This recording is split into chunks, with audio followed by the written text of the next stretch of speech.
US versus China. हम ना चीन के दबाव के तले झुकेंगे और ना अमेरिका का अलायंस के साथ पूरा अलायंस करेंगे। तो रशिया और यूएसए में से अगर किसी एक पक्ष का साइड लेना पड़ा, हो सकता है अगर युद्ध हो जाए और चीन के साथ, जो नहीं होना चाहिए, हम मैनेज करने की कोशिश कर रहे हैं, लेकिन अगर ऐसी स्थिति आती है, चीन मान लीजिए भारत को रोकना चाहता है हर हाल में ताकि वो उसकी बराबरी ना कर सके, और उसके लिए अगर वो युद्ध हम पर थोपता है तो हम तो आत्मरक्षा के लिए लड़ेंगे, और तब अमेरिका की आवश्यकता पड़ेगी। बिग ब्रदर अमेरिका को, तो वो कहना गलत नहीं होगा कि अमेरिका की भी आवश्यकताएं हैं जो भारत पूरी करता है। तो एक तरह से परस्पर है, और मैं नहीं कहूँगा बिग ब्रदर है, मैं चाहूँगा कि टू ग्रेट पावर्स अगर वो मान्यता दें कि हम भी एक दिन उनके बराबर हो तो फिर बेहतर रहेगा। ट्रम्प की प्रेसिडेंसी में, अंडर हिज प्रेसिडेंटशिप, आप भारत के जो रिलेशनशिप हैं यूएस के साथ अगले कुछ सालों तक, विदेश मंत्री जी डॉक्टर जयशंकर ने कहा भी है कि कई देश हैं जो कि जिनकी रातों की नींद उड़ गई है क्योंकि ट्रम्प वापस आ रहे हैं, लेकिन हम उनमें से नहीं हैं। तो लेकिन झटके होंगे, और ये एक ट्रांजैक्शनल जो कहते हैं ना रिलेशनशिप, वो रहेगी, लेकिन उसके बावजूद जो सामरिक साझेदारी है मैं समझता हूँ कि वो बनी रहेगी। लिव इन रिलेशनशिप आजकल ये प्रथा चली है कि इसमें कोई ठोस गारंटी नहीं है कि ये चलती रहेगी। आप किसी भी दिन उठिए बोरिया बिस्तर बांधकर आप निकल सकते हैं वहां से। तो स्ट्रेटेजिक पार्टनरशिप में ये फायदा है कि दोस्त हमारे ऐसे हों जो जिनकी एक दूसरे में बनती नहीं। हमने इजराइल और भारत काफी हद तक सेम थ्रेट को फेस कर रहे हैं। देखिए वहां पर हमास, हिजबुल्ला और ईरान का जो अलायंस है वो उनके लिए नंबर 1 खतरा है इजराइल के लिए। हमारे लिए तो अलग है, पाकिस्तान से सबसे ज्यादा ये जो जिहादी खतरा है, क्योंकि खतरे भी साथ साथ बढ़ते जा रहे हैं। जब से अफगानिस्तान में तख्ता पलट हुआ है, इस पूरे प्रांत में जिहादियों का मनोबल बढ़ा है। तो इजरायली जो जासूसी है, इजरायली तकनीक है, इजरायली जो सैन्य सामान है, सामग्री है, इन सब की बहुत आवश्यकता पड़ेगी। कश्मीर हो चाहे हिंद प्रशांत में कई जगहों पर जिहादी संगठन अभी अपने आप को पुनर्जीवित और ये रिवाइव करने की कोशिश कर रहे हैं। तो इजराइल हमारे लिए बहुत आवश्यक है इसके लिए। इस्लामी जगत में स्मृति जी, अमीरात से बड़ा हमारा मित्र नहीं है। यूएई ने इजराइल के साथ अपने जो संबंध है वो तोड़े नहीं है। तो इसका क्या मतलब है? साफ संकेत है कि वो धर्म के आधार पर विदेश नीति नहीं करते हैं। हमारे लगभग 4 मिलियन अब तक जो प्रवासी हैं वहाँ पर अमीरात में बसे हुए हैं। तो पूरे जो प्रवासियों का जो फैक्टर है ऑस्ट्रेलिया में है, यूएई में है और अमेरिका में है सबसे ज्यादा। भारत का वैश्विक पावर बनने के जो दिशा है उसमें आप सबसे बड़ा हर्डल किसको मानते हैं? अगर एक्सटर्नल फैक्टर की आप बात करें जो, तो अंतर्राष्ट्रीय स्तर पर तो चीन ही एकमात्र है। चीन जानता है कि भारत ही रास्ते का कांटा है उनके लिए, क्योंकि वरना पूरे हिंद प्रशांत और एशिया में उसके मुकाबले का कोई देश है ही नहीं। हमारे जो पड़ोसी देश हैं उनमें से कोई हमारा मित्र कन्वर्ट होते हुए देखते हैं? नेबरहुड को हमें एक तरह से पड़ोस को साथ लेके जाना है, जितना कम उनके साथ वैर भाव हो वो बेहतर है। और उसके लिए बाहर की जो शक्तियां जो थोड़े दूर से हैं, जैसे हमारे संधि ये जो मित्र हैं, इन सब का साथ रहें तो हम ज्यादा प्रभावी हो सकते। Battle of supremacy between USA और चाइना, इस बैटल ऑफ सुप्रीमेसी को आप कहाँ जाता हुआ देखते हैं?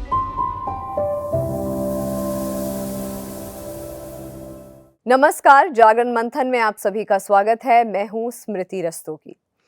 हम अपनी ज़िंदगी में अक्सर कई सारे दोस्त बनाते हैं। इतने लोग मिलते हैं डे टू डे लाइफ में हमें, लेकिन उनमें से कुछ ही ऐसे लोग होते हैं जिनको हम दोस्त बनाते हैं, और उन्हीं दोस्तों में से कुछ ऐसे लोग होते हैं जिनको हम बेस्ट फ्रेंड्स की कैटेगरी में डालते हैं, या कहते हैं कि best friends for ever, BFF, जो आजकल एक छोटा सा एक्रोनिम जो चलता है, बेस्ट फ्रेंड्स फॉर एवर, जो जेन ज़ी के लिए। हम इस तरीके से अपना सोशल सर्कल बनाते हैं। क्यों बनाते हैं? ताकि सुख दुख में एक दूसरे के काम आए, अच्छे दिनों में, बुरे दिनों में, अच्छे वक्त में, बुरे वक्त में एक दूसरे के साथ खड़े रहें। और ज़िंदगी चलती भी ऐसी है, दोस्तों के साथ कह लीजिए डिपेंडेंट होकर के, और दोस्तों के साथ हाथ से हाथ मिला करके ज़िंदगी तो ऐसे ही चलती है। अच्छा, ये सब मैं क्यों बोल रही हूँ, क्योंकि एक किताब है मेरे पास इस वक्त जिसकी काफ़ी चर्चा हो रही है। ये किताब लिखी है श्रीराम चौलिया ने, जो कि प्रोफेसर हैं, डीन हैं, Jindal school of international affairs. और इस किताब के बारे में बताऊं, friends India's closest strategic partners. तो यहाँ से मुझे लगा कि इस तरह से हम इस किताब के बारे में शुरुआत में जो चर्चा करेंगे, तो दोस्ती के बारे में हम बात करें। आपका श्रीराम जी बहुत बहुत स्वागत है मेरे शो पे। थैंक यू स्मृति जी, ये पॉडकास्ट इतना लोकप्रिय है, मेरे लिए सौभाग्य। बहुत सारी चीज़ें हैं बात करने के लिए, क्योंकि अपने आप बहुत डेप्थ होती है। इंटरनेशनल जो भी इश्यूज होते हैं, जो भी वर्ल्ड अफेयर्स होते हैं, वो एक दिन में, एक रात में तो समझे जाते नहीं, पूरी पूरी जनरेशन लगती है। और मैंने अपने करियर का काफ़ी पार्ट एक्सटर्नल अफेयर्स को समझने में, मैरीटाइम अफेयर्स को समझने में, ग्लोबल अफेयर्स को समझने में निकाला है। लेकिन ये आपकी किताब के बारे में हम बात करेंगे। आपने इस किताब में बोला है कि जो क्लोजेस्ट एलाइज की बात करी है या फ्रेंड्स की आपने बात करी है, आपने बोला है Japan, Australia, USA, Russia, France, Israel and UAE. आपने इनको भारत के वैल्यूबल फ्रेंड्स बोला है।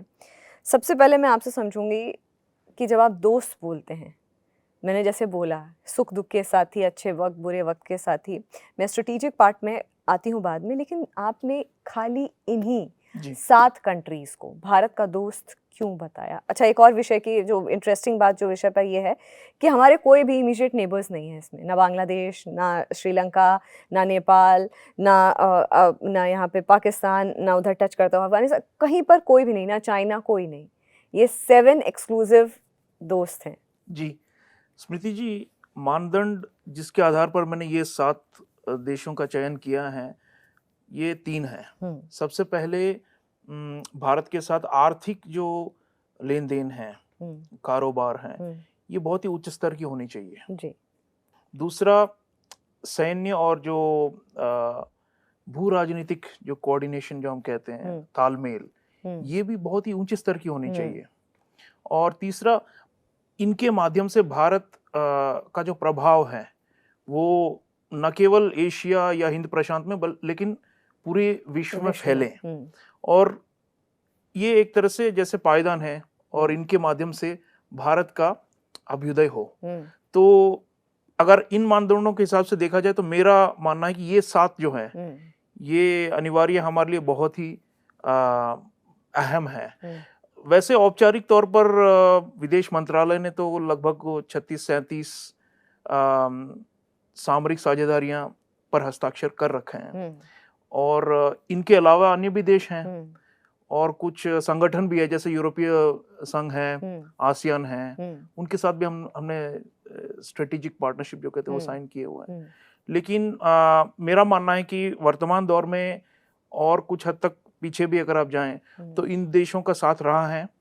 आपने सुख दुख में साथी की बात की है, साथ साथ जो हित होते हैं हमारे, हितों की रक्षा और हितों की परवरिश में इनका बड़ा हाथ है। तो मैं मानूंगा कि उस हिसाब से ये साथ हैं। माननीय विदेश मंत्री जी डॉक्टर जयशंकर ने पुस्तक का अनावरण किया था जी। और पुस्तक के लिखते समय भी मैंने उनसे पूछा भी था कि सर ये 7 हैं, मैं समझता हूँ कि सबसे ज्यादा हमारे करीबी हैं दोस्त, घनिष्ठ मित्र, तो आप बताएं मैं सही रास्ते पे? उन्होंने सोचा और उन्होंने कहा फिलहाल के दौर पर तो यही मेरे जहन में भी आ रहे हैं। तो मुझे लगता है कि मैंने सही चयन किया है। अच्छा, आपने बोला कि अभी फ़िलहाल के जो सिनेरियो को देखते हुए ये सही आपने चयन किया है, लेकिन अगर मैं सस्टेनेबल फ्रेंडशिप इन 7 कंट्रीज़, इन 7 देशों में अगर मैं सस्टेनेबल एक टिकाऊ दोस्ती देखती हूँ, या एक जो आज से, जैसे आपने रशिया को बहुत इलेबोरेटली इस किताब में समझाया है कि भाई 60-70 साल से जो एक टाइज़ हैं, जो म्यूचुअल जो टाइज़ हैं, वो बहुत अच्छे से चलते चले आ रहे हैं। लेकिन सस्टेनेबल फ्रेंडशिप की अगर मैं बात करूं तो इनमें से किसके साथ सस्टेनेबल फ्रेंडशिप आप देखते हैं? स्मृति जी, मुझे लगता है कि जापान से बढ़कर कम से कम एशिया में तो कोई टिकाऊ और स्थिर मित्र नहीं है। और इसलिए मैंने जापान को सबसे पहले इस किताब में ना नंबर 1 चैप्टर जापान पर ही लिखा है। और इसका कारण यही है कि जापान ने हमारी जो आर्थिक प्रगति है, देश की उन्नति है, बहुत बड़ा उसका योगदान रहा है। और दूसरा, चीन के साथ जापान की प्रतिस्पर्धा रही है ऐतिहासिक स्तर पर, और चीन जिस तरह आक्रामक तेवर दिखा रहा है पिछले लगभग 10-15 वर्षों में, तो जापान काफी घबरा गया है कि उसके यूएस अमेरिका के साथ तो उसकी अलायंस है, जो संधि मित्रता हम कहते हैं हिंदी में, लेकिन उसके साथ साथ अन्य भी उसको साझेदार चाहिए चीन के पुशबैक के लिए। तो इसके लिए मैं समझूंगा कि जापान के साथ कोई कॉन्फ्लिक्ट ऑफ इंटरेस्ट नहीं है। जैसे कि आपने बोला है कि लॉन्ग टर्म अगर आप सस्टेनेबल रिलेशंस देखते हैं और तो आप जापान के साथ देखते हैं। एक और जो आपने क्वेश्चन इसमें किताब में लिखा है, is there potential for Tokyo and New Delhi to jointly undertake the promotion of democracy in the Indo-Pacific region? Japan भी, टोक्यो भी डेमोक्रेटिक कंट्री है, भारत भी एक डेमोक्रेटिक लोकतंत्र देश है। ऐसे में जो आपका ये क्वेश्चन, जो आपने इसको एक्सप्लेन किया है, इस क्वेश्चन को बहुत ही इंटरेस्टिंग वे में इसको एक्सप्लेन किया है कि इंडो स्पेसिफिक रीजन में क्या ये एक दावेदारी, इस जो साझी जो मित्रता है या जो म्यूचुअल टाइज हैं, क्या उसका एक पोटेंशियल हो सकता है कि एक प्रमोशन ऑफ डेमोक्रेसी, लोकतंत्र को लेकर के बढ़ावा देने में ये दोनों देश एक अहम भूमिका निभाएं? जी स्मृति जी, ऐतिहासिक अगर आप नजर डालें तो जापान की जो विदेश नीति है वो ज्यादा आर्थिक सहयोग और ये ढांचागत परिवर्तन, इन सब चीजों पर ज्यादा फोकस रही है विकासशील देशों में। लेकिन चूंकि जैसे मैंने कहा चीन का साया मंडरा रहा है और चीन अपने आर्थिक जाल में, जो डेट ट्रैप डिप्लोमेसी कहते हैं अंग्रेजी में, उसमें कई देशों को फंसा रही है। तो जापान के पास भी रकम है, जापान के पास भी इरादा है कि इस तरह के प्रोजेक्ट्स करे दुनिया भर में। तो हिस्टोरिकली जापान लोकतंत्र और लोकतंत्र के बढ़ावे पर जोर नहीं देता था, लेकिन शिंजो आबे जब आए, जो जापान के बड़े दिग्गज नेता थे, और उन्होंने भारत के साथ साझेदारी को प्राथमिकता दी, तो लोकतंत्र पर उन्होंने खास तौर पे तवज्जो दी थी। उन्होंने कहा था कि लोकतंत्र के आधार पर क्वाड बने, जिसमें अमेरिका भी है, ऑस्ट्रेलिया भी शामिल है, और जापान भी, और भारत। तो लोकतंत्र के बढ़ावे में जापान अब ज्यादा उत्सुक है, क्योंकि वो जानता है कि वो अपने आप को चीन से भिन्न कैसे दिखाएं और एक ही तरीका है वो ये अपने मूल्यों के आधार पर, जो लोकतांत्रिक मूल्य है। तो मैं समझता हूँ जापान इंडिया पार्टनरशिप जो है इस डायरेक्शन में जाए। बांग्लादेश में उथल पुथल हुई है, म्यांमार में युद्ध चल रहा है, श्रीलंका में भी इस तरह के कई टर्बुलेंस, वॉलेटिलिटी जो हम कहते हैं वो होता रहता है। तो इन सभी देशों में जापान और भारत की एक तरह से एक टीम है और हम जाकर मिलकर काम कर सकते हैं। तो इसी का मैंने जिक्र किया है इस चैप्टर में। अच्छा, ये जो टाइज हैं, जो मिलकर के साथ काम कर सकते हैं जापान के साथ, तो इसका लॉन्ग टर्म जो इम्पैक्ट आप इंडो पैसिफिक रीजन में कैसा देखते हैं? क्योंकि अस्थिरता की आप बात कर रहे हैं इंडो पैसिफिक रीजन में, म्यांमार की बात की आपने, बांग्लादेश की बात करी आपने, श्रीलंका की बात करी, तो ऐसे में ये long term impact in relations का कैसा देखते हैं आप? देखिए, हमारे नेबर्स पे, हमारे आपस के जो संबंध हैं उस पर, जो हमारा स्ट्रेटेजिक पार्टनरशिप हो सकती है उस पर, जो हमारा एक जो मूल, जो हमारे आधार हो सकते हैं उन पर, और हमारे जो नेबर्स हैं उन पर।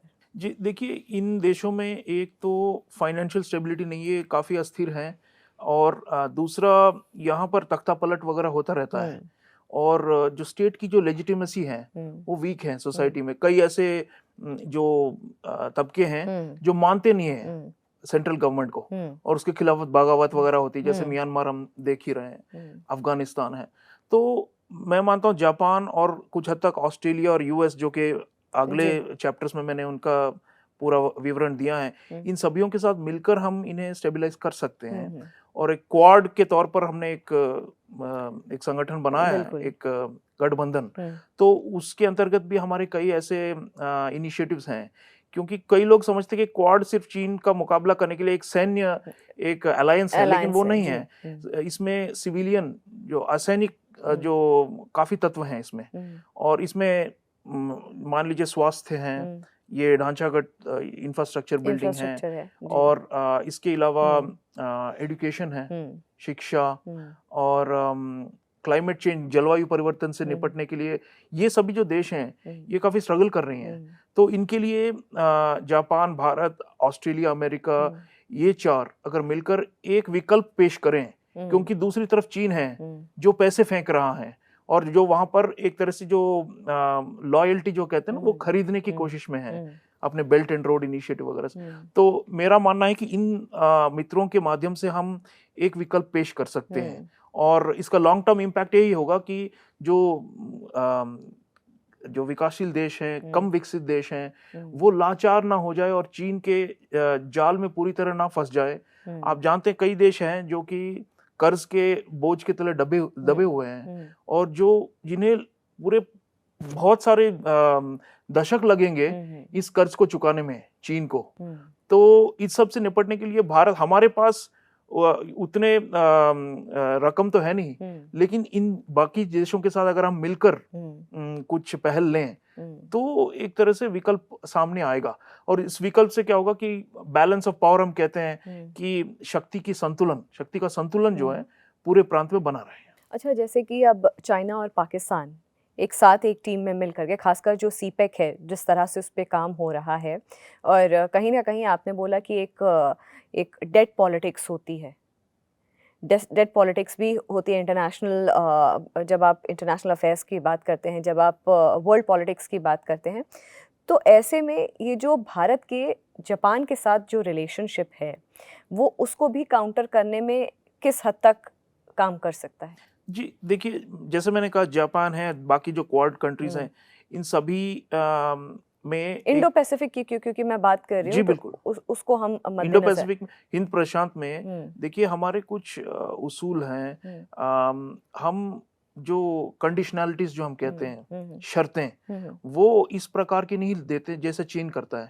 और चीन जो ब्याज का जो दर है वो बहुत ज्यादा उससे चार्ज करते हैं सभी कंट्री से, और वो कोई वापस उसे रीपे नहीं कर सकते हैं आसानी से। तो हमारा यही है कि ट्रांसपेरेंट हो, पारदर्शी हो, लोग सारे कंडीशंस जान सकें। इन देशों में चीन का मेथड ही होता है कि सीधे आप प्रेसिडेंट या प्राइम मिनिस्टर के पास पहुंच जाओ, उनके जेबें भरो और उस देश को खरीद लो। इस तरह की इनकी मानसिकता है चीन की, एक तरह से वो वर्चस्व वाला कि हावी हो जाए इन देशों पर। हमारा क्योंकि हम लोकतंत्र हैं तो हम कंसल्टेटिव परामर्श ये सब करते हैं। अच्छा, आपकी जरूरतें क्या हैं और क्या जापान, अमेरिका, ऑस्ट्रेलिया सब मिलकर आकर कुछ कर सकें आपकी मदद के लिए। तो और इसमें जो सिविल सोसाइटी है, जो समाज के अनेक वर्ग हैं, उन सब से भी हम परामर्श करते हैं, केवल ऊपर जो बैठे हैं सिंहासन पर सिर्फ उनका नहीं। तो ये एक मैं समझूंगा कि एक लोकतांत्रिक हमारा रवैया है और इसीलिए विकल्प बन सकता है चीन के लिए, लेकिन बशर्ते कि हम साथ जाएं और अपने आप में पहले तालमेल को ठोस बनाएं और फिर जाकर अन्य देशों के सामने एक विकल्प पेश करें। इसीलिए आप सस्टेनेबिलिटी की बात कर रहे हैं। अच्छा, एक और जो हालांकि मुझे ये यकीन है कि जो मैं नोटिस कर रही हूँ वो आपकी किताब पे बाकी भी आपने जितने भी इंटरव्यूज़ दिए होंगे वो नोटिस किया होगा कि रशिया की एक अलग जगह है, खासकर आपके बुक कवर पे। जो मैंने पहली बार देखा तो मुझे इस बुक के कवर पे रशिया का एक अलग, और सिर्फ रशिया और भारत का है ये जी, बाकी और इस जो आपने ये जाल बनाया है, क्योंकि मुझे ये देखने में बड़ा इंटरेस्टिंग लगा कि कोई कहीं से कनेक्शन नहीं है, रशिया अपने आप में अलग है, और आपने इसका जो बाकी एलाइज के या बाकी फ्रेंड्स के कंपैरिजन में आपने इसकी प्लेसमेंट भी यहाँ पे, क्या ये जान करके, फिर मैं आगे का सवाल करूँगी, ये जान करके इसकी प्लेसमेंट यहाँ पे और कोई इस जाल में कहीं से कोई कनेक्शन नहीं है? जी स्मृति जी, बिल्कुल आपने सही बताया है। मैंने प्रकाशक जो है रूपा पब्लिकेशंस, उनसे कहा था कि रूस के साथ कोई लाइन जुड़ती हुई ना दिखे, क्योंकि बाकी जो है वो अमेरिका के जो अलायंस सिस्टम है उससे किसी न किसी प्रकार जुड़े हुए हैं। और आजकल आप जानते हैं पिछले एक नए शीत युद्ध की बात हो रही है, न्यू कोल्ड वॉर, जिसके अंतर्गत रूस और चीन एक खेमे में है और दूसरी तरफ अमेरिका और उसके साथी। तो लेकिन भारत बीच में है क्योंकि हमारा रूस के साथ भी लाइन जुड़ा हुआ है। लेकिन तो एक तरह से ये भी एक करिश्मा ही है कि हमारे दोस्तों के मध्य जरूरी नहीं है कि सभी एक दूसरे के दोस्त हों। हाँ, तो ये तो लेकिन नॉर्मल हम लाइफ में भी तो होता है कि हाँ जी जरूरी नहीं कि जो आपका दोस्त हो वो आपके और दोस्तों का भी दोस्त हो। जी जी। तो आई थिंक ये लेकिन रशिया का दुश्मनियां केस भी में नहीं होती ना हमारे, दुश्मनियां भी नहीं जो होती। पारस्परिक जो नॉर्मल जी मानवीय जो रिश्ते हैं, जी जी लेकिन यहाँ पे विश्व राजनीति की बात हो रही है, जी दुश्मनियां भी बहुत ज्यादा हैं। जी तो और बल्कि उस बात पर भी मैं कहना चाहूंगा एक चीज दर्शकों के लिए, कि दोस्ती और दुश्मनी अंतर्राष्ट्रीय राजनीति में two sides of the same coin कहते हैं ना। तो क्योंकि दोस्तों का मिलना भी एक इसमें राष्ट्रीय सुरक्षा का भी एक एंगल होता है, इसमें मिलिट्री का एक एंगल होता है, इसमें जो भू राजनीति जो कहते हैं डिफेंस जियोपॉलिटिक्स का भी एंगल होता है। तो इसमें रूस का जो रिश्ता है तो पुराना, लेकिन वो बदल रहा है, और खास तौर पे जब से आर्थिक प्रतिबंध लगे हैं यूक्रेन युद्ध के समय से, पिछले 3 वर्षों से, तो रूस कमजोर हुआ है।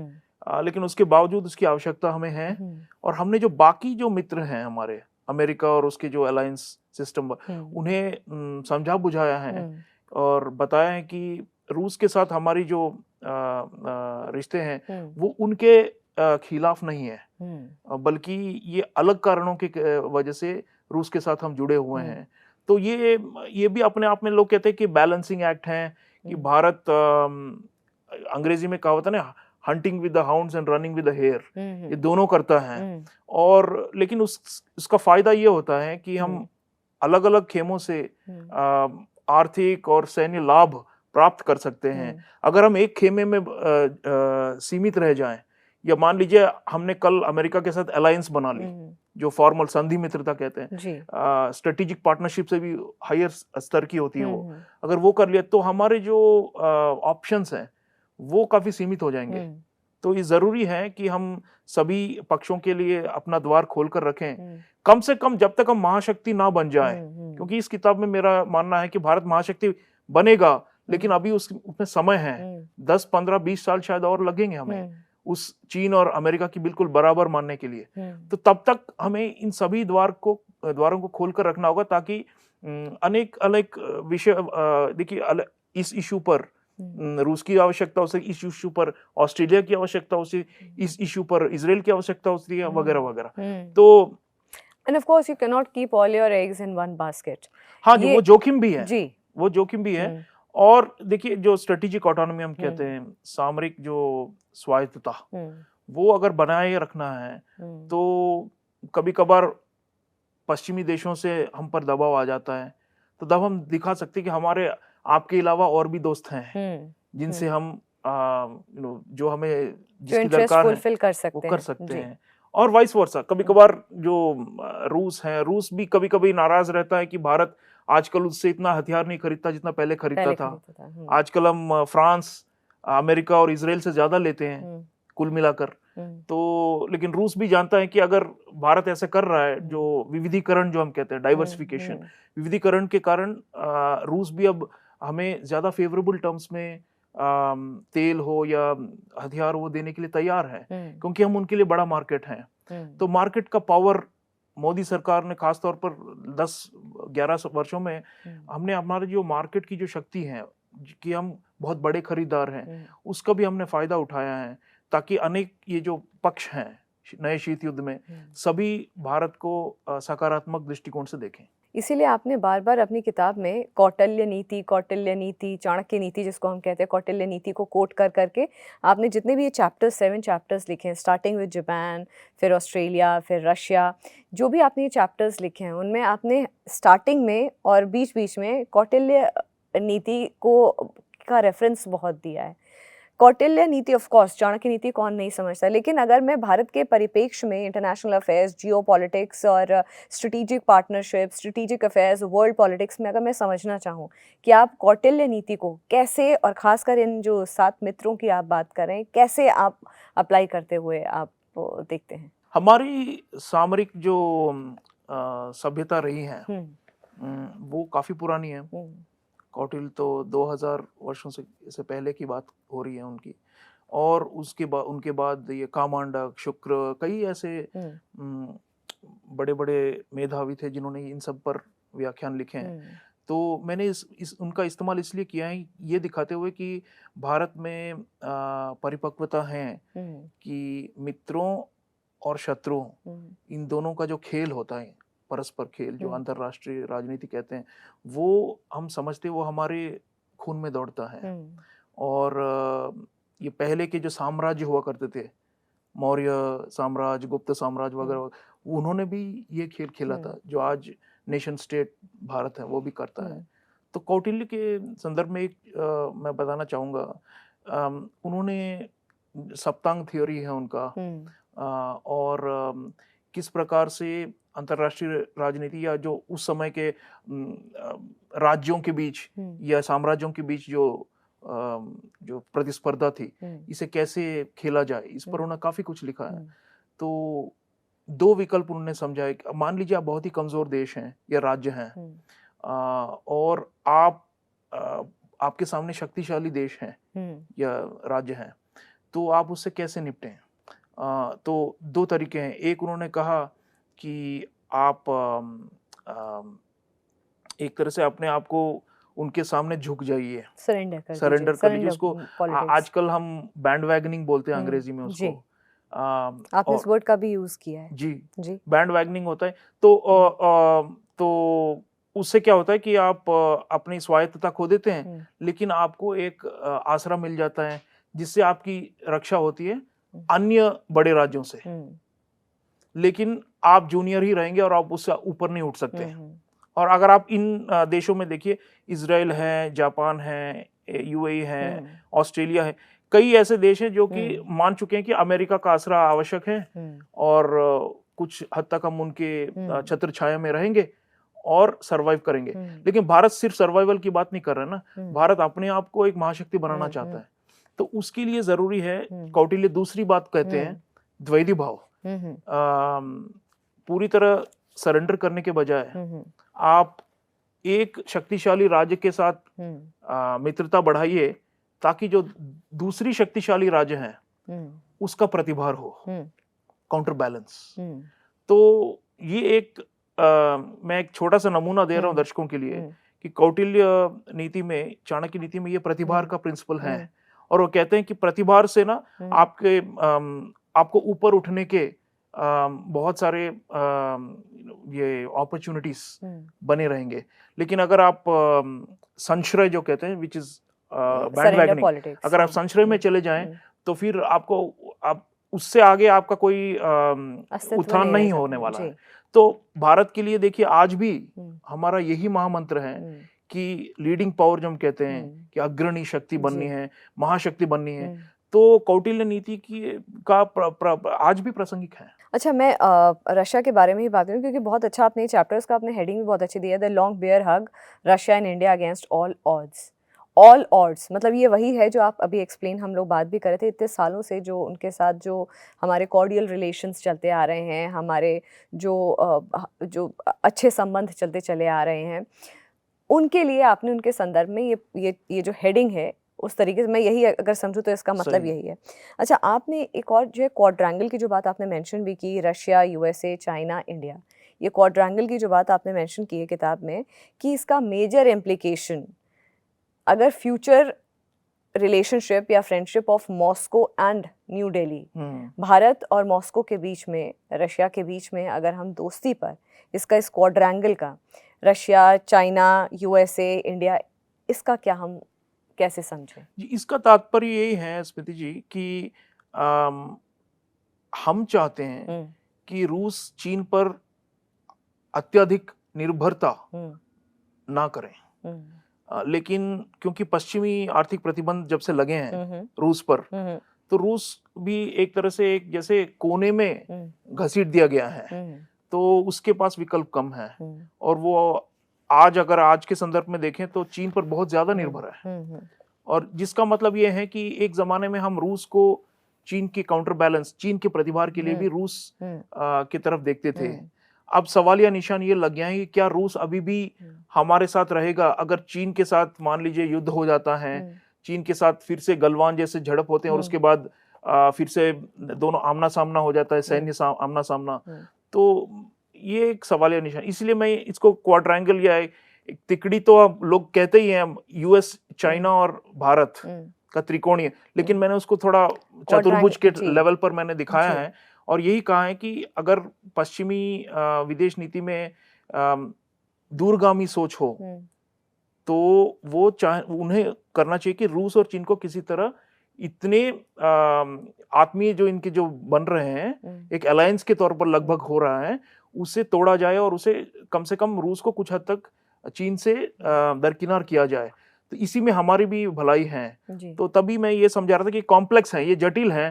जरूरी कई लोग भारत रूस संबंधों को सिर्फ द्विपक्षीय माध्यम से देखते हैं, द्विपक्षीय एंगल से देखते हैं, लेकिन मैं दिखा रहा हूँ कि इसमें और भी एक्टर्स हैं। और उन सभी के साथ अगर हम एक समीकरण अगर हम देखें तो तभी जाकर एक सही नीति बन पाएगी। लेकिन ये जो बैटल ऑफ सुप्रीमेसी है, जो कि एक मुझे लगता है कि अगर मैं भारत की ही बात करूं तो आम नागरिक के भी सामने है कि battle of supremacy between USA और चाइना, इस बैटल ऑफ सुप्रीमेसी को आप कहाँ जाता हुआ देखते हैं? क्योंकि कहीं ना कहीं पूरा विश्व विभाजित दिखता है।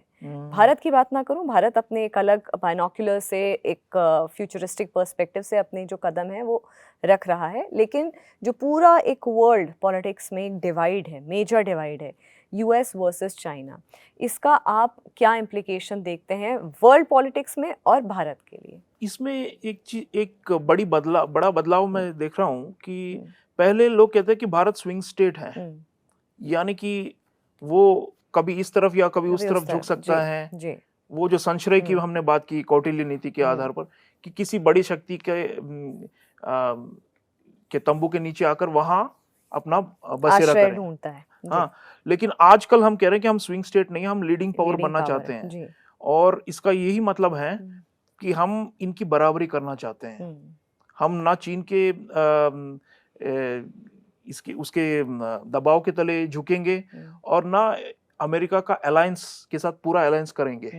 तो साफ है कि हमें अपने हितों के आधार पर अमेरिका के साथ झुकाव प्राकृतिक है, और क्योंकि चीन और अमेरिका की बहुत ही, जैसे आपने कहा, अनबन है, तो उसका फायदा भी हम उठाना चाह रहे हैं कि अमेरिका से ज्यादा इन्वेस्टमेंट हमें मिले, अमेरिका से ज्यादा सैन्य ये सहयोग हो, जो इमर्जिंग टेक्नोलॉजीज जो हम कहते हैं उस क्षेत्र में अमेरिका से ज्यादा टेक्नोलॉजी ट्रांसफर हो।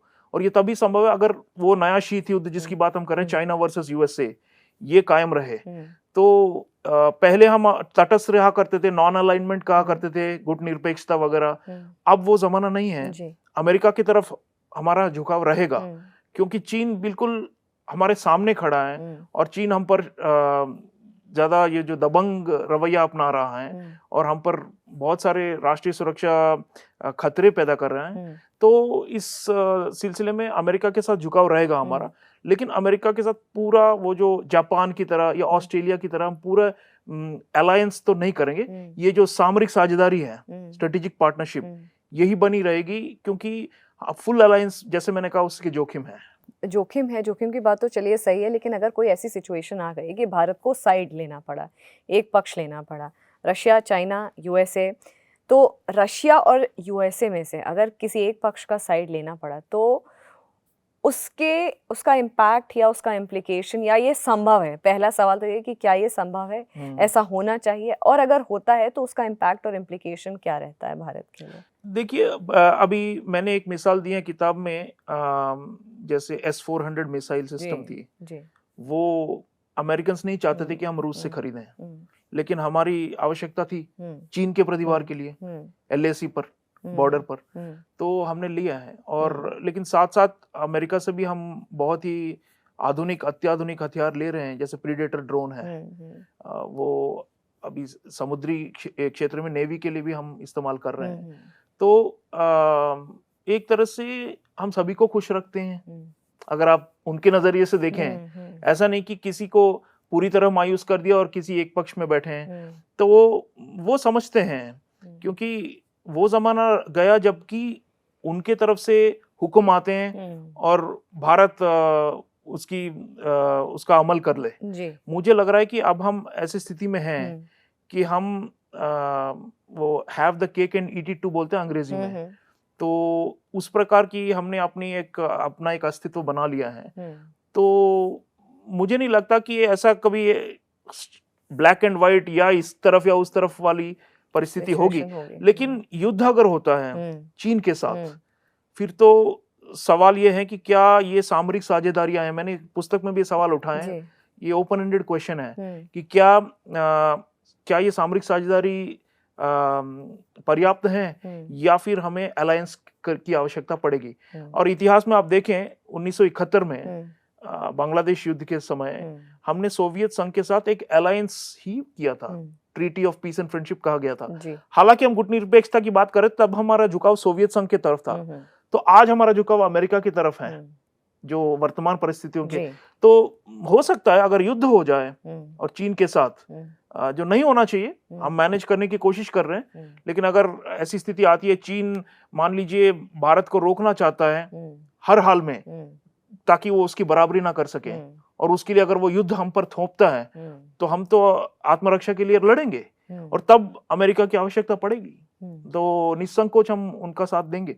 तो जो हम कहते हैं, जो एक आम भाषा में कहा जाता है बिग ब्रदर अमेरिका को, तो वो कहना गलत नहीं होगा। देखिए हमने इसमें ना, मैंने इसकी चैप्टर, आप अगर अमेरिका वाला चैप्टर देखें, 2 ग्रेट फ्रेंड्स 2 ग्रेट पावर्स लिखा है, ये प्रेसिडेंट बाइडेन की कहावत है।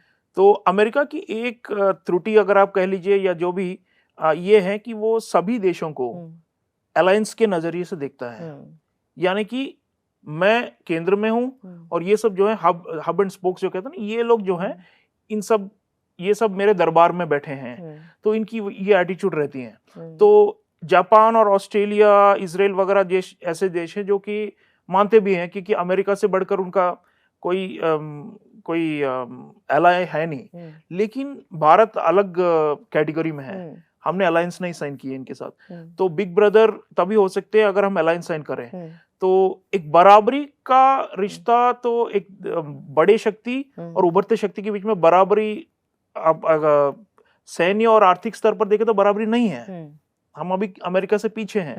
लेकिन एक भू राजनीतिक दृष्टिकोण से देखा जाए, हिंद प्रशांत में देखा जाए, तो हम चाहेंगे कि बराबरी के स्तर पर अमेरिका के साथ डील करें। और कभी कभी इसकी वजह से खटास भी होती है, कभी कभी इसकी वजह से अमेरिकन्स, उनकी जो अपेक्षाएं होती हैं वो हम पूरा नहीं कर पाते हैं, फिर वहां पर कुछ हद तक हंगामा होता है कि हम भारत को इतना दिल खोलकर हम इतना कुछ क्यों दे रहे हैं जबकि वो हमारी लाइन पर चलने के लिए तैयार नहीं है। वो कहते हैं कि वो स्वतंत्र हैं और उसके बावजूद हमें क्या ये सब देना चाहिए। स्ट्रेटेजिक जेनरोसिटी, ये एक शब्द अमेरिका में यूज किया जाता है भारत की तरफ, लेकिन मैंने इसमें लिखा है कि अमेरिका की भी आवश्यकताएं हैं जो भारत पूरी करता है। तो एक तरह से परस्पर है, और मैं नहीं कहूंगा बिग ब्रदर हैं, मैं चाहूंगा कि 2 ग्रेट पावर्स अगर वो मान्यता दें कि हम भी एक दिन उनके बराबर हो, तो फिर बेहतर रहेगा। तो मान्यता देना, तो आप श्रीराम जी ये बोल रहे हैं कि एक पर्सन कोशिश कर रहा है कि मेरा वर्चस्व बना रहे, मेरा होल्ड बना रहे इस रूम में, अब वो दूसरे को कैसे वो आगे आने देगा। हालांकि लीडिंग पावर है इंडिया, विश्वमित्र कहा जाता है भारत को, जो कि प्रधानमंत्री नरेंद्र मोदी का भी एक संकल्प कह लीजिए, एक विजन कह लीजिए भारत के लिए। ट्रंप की प्रेसिडेंसी में, अंडर हिज प्रेसिडेंटशिप, आप भारत के जो रिलेशनशिप हैं यूएस के साथ अगले कुछ सालों तक, क्योंकि बहुत एक गेम चेंजर साबित हो सकते हैं, कई ऐसे विषय हैं जो कि भारत को एक सुपर पावर बनाने की दिशा में एक अहम भूमिका निभा सकते हैं, और डेवलपिंग कंट्री से डेवलप्ड कंट्री तक का जो सफ़र अभी कुछ सालों का रह गया है उसको फुलफिल करने में एक हेल्प कर सकते हैं। तो आप इन संबंधों को, how do you see them playing out एक लार्जर प्लेटफॉर्म पे? जी, ट्रंप पर मैंने एक पुस्तक लिखी थी जब वो पहली बार राष्ट्रपति बने थे, Trump emerging powers in a post American world, ये मेरे पुस्तक का नाम है। तब भी मैंने यही कहा था कि ट्रंप का जो प्रभाव होता है वो सभी देशों को अमेरिका पर कम निर्भर करती है, यानी कि क्योंकि ट्रंप एक तरह से जो आर्थिक राष्ट्रवाद जो कहते हैं, इकोनॉमिक नेशनलिज्म, उसके आधार पर पूरी दुनिया के साथ डील करते हैं। तो हम पर कुछ विषयों पर दबाव रहेगा अमेरिका की तरफ से, खासतौर पर व्यापार, इन विषयों पर वो ज्यादा से ज्यादा हमसे कंसेशंस मांगेंगे, और थोड़ी बहुत तकरार रहेगी, लेकिन दूसरी तरफ सैन्य जो सहयोग है, तालमेल है, वो मैं आशा कर रहा हूँ कि ट्रंप के समय बढ़ेगा, क्योंकि ये सिर्फ खरीदार और विक्रेता वाला रिलेशनशिप नहीं रहा। अब हम को प्रोडक्शन, टेक्नोलॉजी ट्रांसफर, इन सब बड़ी बड़ी चीजों की बात कर रहे हैं। तो ट्रंप है तो उनका जो बिजनेसमैन वाला माइंडसेट है, लेकिन अगर उन्हें दिख रहा है कि अमेरिकी अर्थव्यवस्था, अमेरिकी कंपनियां और उनके जो वर्कर्स हैं, श्रमिक वर्ग, उन्हें फायदा मिल रहा है भारत से ज्यादा व्यापार और इस तरह के डील्स करने में, तो वो कोई हिचक नहीं रहेगी उनकी तरफ से। तो हम समझते हैं इन्हें, ये पहली बार नहीं आ रहे हैं, तो मैं समझता हूँ कि हमने तैयारी कर रखी है। बल्कि विदेश मंत्री जी डॉक्टर जयशंकर ने कहा भी है कि कई देश हैं जो कि जिनकी रातों की नींद उड़ गई है क्योंकि ट्रंप वापस आ रहे हैं, लेकिन हम उनमें से नहीं हैं। तो लेकिन झटके होंगे, और ये एक ट्रांजैक्शनल जो कहते हैं ना रिलेशनशिप, वो रहेगी। लेकिन उसके बावजूद जो सामरिक साझेदारी है, मैं समझता हूँ कि वो बनी रहेगी, क्योंकि दोनों पक्षों का चीन के प्रति काफी चिंताएं हैं, सरोकार हैं हमारे, और ये बनी रहेगी। तो कुछ हद तक ट्रंप को हमें ना मैनेज करना पड़ेगा। तो ऐसा नहीं है कि क्योंकि वो दक्षिणपंथी है और यहाँ पर दक्षिणपंथी है तो हम दोनों की यारी चल पड़ेगी, ऐसी बात नहीं है। ये विचारधारा की बात नहीं है, क्योंकि अंतर्राष्ट्रीय राजनीति है, यहाँ पर कन्वर्जेंस होनी पड़ती है, और सबके अपने वेस्टेड इंटरेस्ट हैं इस दोस्ती में भी। जो आपने बोला था कि हमारे इंटरेस्ट को सामने वाला एक शील्ड करे, हम सामने वाले के इंटरेस्ट को उसके साथ खड़े रहें, तो ये वेस्टेड इंटरेस्ट की भी एक दोस्ती है, या उन इंटरेस्ट को भी पूरा करना पड़ेगा अमेरिका के साथ, खासकर ट्रंप के साथ। ये कहना गलत नहीं होगा। अच्छा, आपने एक बहुत ही इंटरेस्टिंग मुझे लगा ये क्वेश्चन अपनी किताब में, जिसको आपने हालांकि एक्सप्लेन किया है, can India's friends be friends with India's enemies and still retain its trust and vice versa. मतलब जो भारत के जो दोस्त हैं वो दोस्त रहें भारत के एनिमीज के साथ। आप यही कहना चाह रहे हैं कि मतलब भारत का जो शत्रु हो उसके साथ भारत के जो दोस्त हैं वो दोस्त रहें। इसको हम क्या कहेंगे? देखिए, मैंने इसको ना एक बड़ा जैसे, क्योंकि थोड़ा कॉम्प्लिकेटेड रहेगा, मानवीय स्तर पर मैंने समझाया है कि लिव इन रिलेशनशिप आजकल ये प्रथा चली है कि इसमें कोई ठोस गारंटी नहीं है कि ये चलती रहेगी। आप किसी भी दिन उठिए बोरिया बिस्तर बांधकर आप निकल सकते हैं वहां से। तो स्ट्रेटेजिक पार्टनरशिप में ये फायदा है कि दोस्त हमारे ऐसे हों जो जिनकी एक दूसरे में बनती नहीं, हमने पहले भी इसका जिक्र किया है। और स्ट्रेटेजिक पार्टनरशिप में कोई गारंटी नहीं है कि आप इन्हीं के साथ रहें। आप पार्टनर बदल सकते हैं, और या आप पार्टनर फैला सकते हैं। तो ये इस प्रकार की राजनीति ये लगभग पिछले 30 वर्षों से चली आ रही है, सामरिक साझेदारियां। भारत अकेला नहीं है, कई देश सामरिक साझेदारियों में विश्वास रखते हैं। उनकी विदेश नीति का एक स्तंभ है ये सामरिक साझेदारियां। तो ये एक प्रथा चली आ रही है आजकल विदेश नीति में, जिसमें लोग जो क्या कहते हैं टाइट, जो एक विवाहित जीवन के बजाय एक लिव इन रिलेशनशिप के तौर पर पसंद कर रहे हैं। तो यही मैंने समझाया है। तो जहां तक विवाहित जीवन ना हो तो ये संभव है कि आपके फ्रेंड्स भी उनके अपनी दुश्मनी हो सकती है, लेकिन भारत के साथ दोनों की मित्रता है। लेकिन जब हम अलायंस में चले जाते हैं, मान लीजिए जैसे किसी संकट के समय, जैसे हमने अभी बात किया इमरजेंसी के दौरान, तब ये मुश्किल हो जाता है। तब हमें, जैसे आपने पूछा कि आपको चॉइस लेनी पड़ती है कि मैं इसी के साथ रहूंगा, दूसरे के साथ नहीं।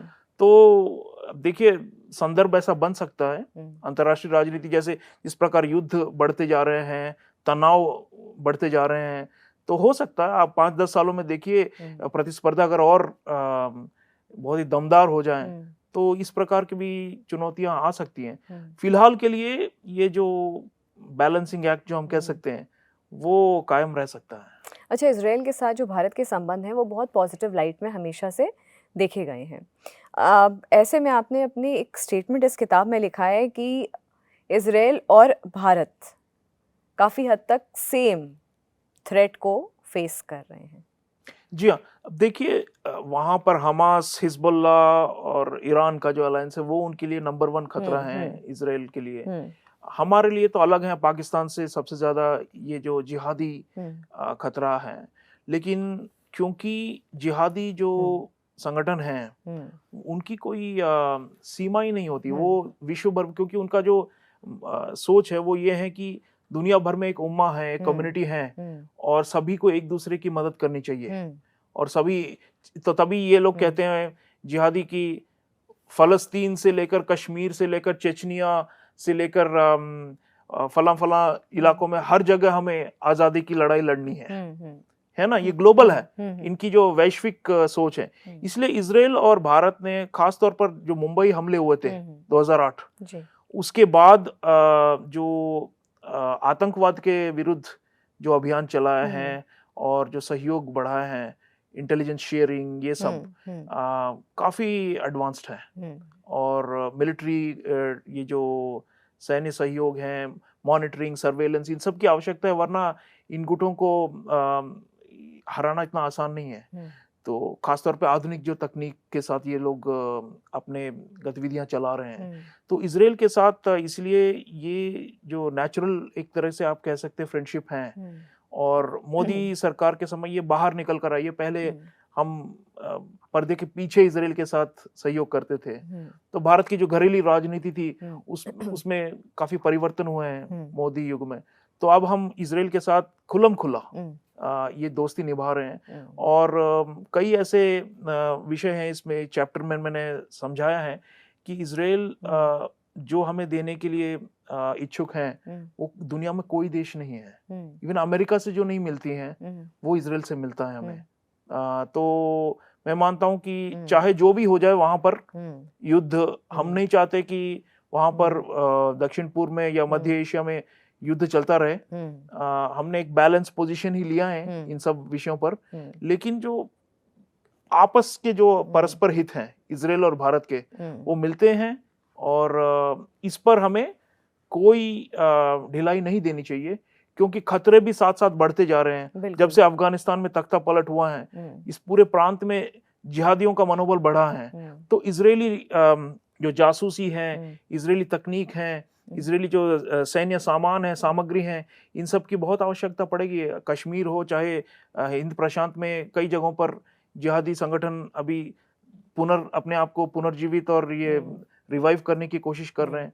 तो इजराइल हमारे लिए बहुत आवश्यक है इसके लिए। आपने एक बहुत अच्छा इंटरेस्टिंग सेंटेंस भी लिखा है कि रिसर्च और analysis wing had a secret relationship with Israel's Mossad since 1968 to benefit from Israel's knowledge of West Asia and North America and to learn from its counter-terrorism techniques, जो कि अब एक common जो डेंजर है जो दोनों ही देशों के सामने खड़ा हुआ है। जी, अब उस जैसे मैंने कहा था पर्दे के पीछे होता था, लेकिन अब जो है वो काफी एडवांस कोऑपरेट, कुछ जो है क्लासिफाइड है। हम स्वयं नहीं जानते कि किस हद तक दोनों सरकारें और दोनों सेनाएं और दोनों जो जासूसी एजेंसियां हैं वो किस हद तक कोऑपरेट कर रही हैं। लेकिन आपको याद होगा, जैसे मैंने मुंबई हमलों की बात की, जिहादी मानसिकता में भारत भी उतना दुश्मन है जितना इजराइल है उनके लिए। वो समझते कि ये दोनों जो हैं इन्होंने इस्लामिक जो लैंड्स हैं उन पर कब्जा किया हुआ है और इन दोनों को हराना उनके लिए उनका एक मकसद है। तो इस नज़रिए से देखा जाए तो हम एक ही देखिए रास्ते के मुसाफिर हैं और इजराइल और भारत मिलकर मुकाबला करें तो बेहतर रहेगा, क्योंकि उनके यहाँ जो ग्रुप्स हैं वो भी कुछ इस एशिया के इस क्षेत्र में भी अब एक्टिव सक्रिय होने लगे हैं और वाइस वर्सा। तो ये रहेगा, ये मैं समझूंगा कि इजराइल की छवि चाहे जैसे भी हो कंट्रोवर्शियल रहती है अंतर्राष्ट्रीय स्तर पर, क्योंकि उनके युद्ध वगैरह चलते हैं। उसके बावजूद भारत और इजराइल की जो एक व्यावहारिक जो सहयोग है, प्रैक्टिकल कोऑपरेशन, वो बढ़ती रहेगी। अच्छा, आप यूएई के बारे में भी आपने जो है बहुत अच्छा सा एलैबोरेटली अपनी किताब में लिखा है कि द बिग स्विच इन यूएई's foreign policy away from Pakistan is not driven solely by the allure of India's fast growing market and immense commercial opportunities which outshines Pakistan's sinking and debt dependent economy. It is also the product of internal assessment in Abu Dhabi. Abu Dhabi ने over a period of time अपना जो stance है, खासकर 1999 के बाद से अपना stance को रीथिंक किया है और उसके बाद एंड आई थिंक ये एक रीज़न भी है जिस तरह से उसकी इकोनॉमी खुद की यूएई की फ्लरिश भी कर रही है अपने आप को डिटैच करने के बाद काफ़ी गुटों से, और अपना एक सिंगल स्टैंड लेने का एक वर्ल्ड पॉलिटिक्स, वर्ल्ड फोरम में। इस्लामी जगत में स्मृति जी, अमीरात से बड़ा हमारा मित्र नहीं है। और ओआईसी जो कहते हैं, इनका जो संगठन है, ऑर्गेनाइजेशन फॉर इस्लामिक कोऑपरेशन, इनके अंदर भी इसके अंदर भी यूएई भी हमारे लिए बहुत ही उपयोगी रहा है। और यूएई अभी एक उदारवादी दृष्टिकोण से विदेश नीति चला रहा है। और पहले के जमाने में वो पाकिस्तान से काफी करीब हुआ करते थे, और मैं 20-30 वर्षों पहले की बात कर रहा हूँ। और तब इनकी सोच यही थी कि अच्छा, हम भी इस्लामिक, आप भी इस्लामिक, इसलिए हम दोनों की बिरादरी। लेकिन अब बदला है, अब वो ज्यादा व्यवहारिक हुए हैं। इजराइल के साथ उन्होंने नॉर्मलाइजेशन कर लिया है अमीरात ने। ये जो पूरा युद्ध चला है गाजा और ये हिजबुल्लाह, लेबनान, इसके बावजूद यूएई ने इजराइल के साथ अपने जो संबंध है वो तोड़े नहीं है। तो इसका क्या मतलब है? साफ संकेत है कि वो धर्म के आधार पर विदेश नीति नहीं करते हैं। और इसलिए भारत उनके लिए कीमती है, क्योंकि भारत बहुत बड़ा मार्केट है।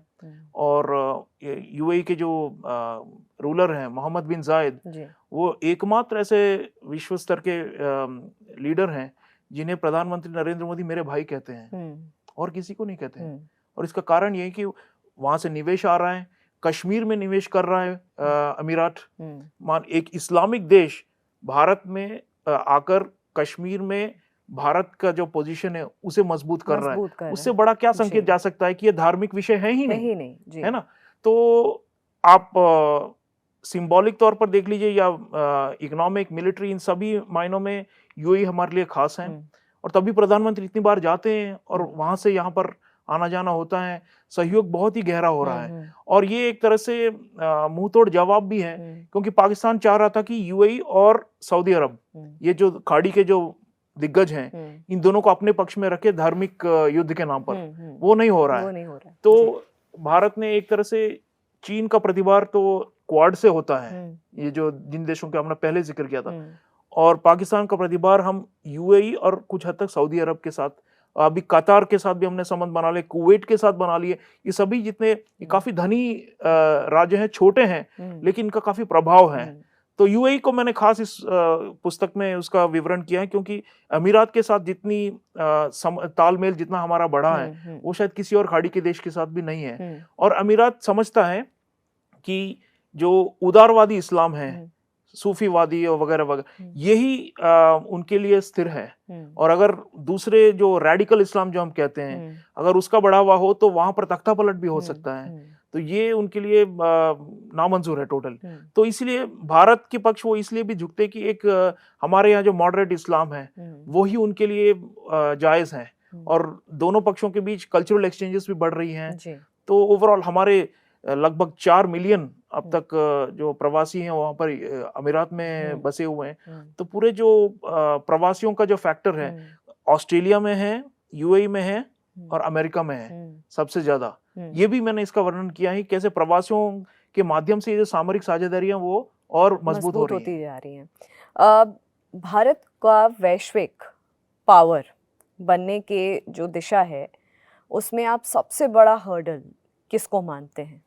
चीन, देखिए निसंकोच में कह सकता हूँ चीन है। क्योंकि चीन हर स्तर पर, हर विषय पर रोक टोक, रास्ते में अड़ंगा लगाता है।